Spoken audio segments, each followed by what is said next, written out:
Totoo nga ba ang patungkol sa Taliano Gold?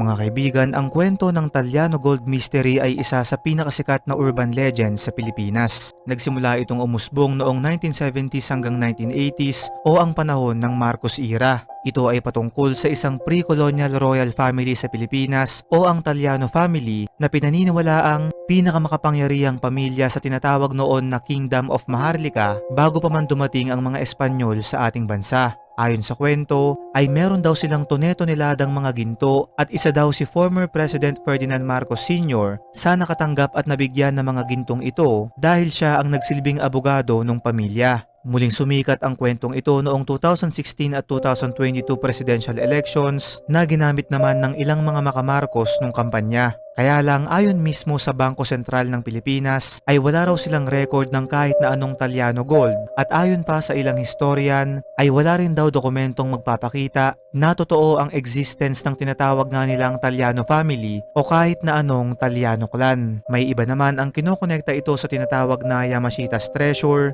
na pinaniniwalaang nadiskubre ng dating Pangulong Marcos Sr. pero ayon sa ilang scholar ay hindi rin daw totoo ang bagay na to. Ikaw kaibigan, anong masasabi mo sa kwentong ito?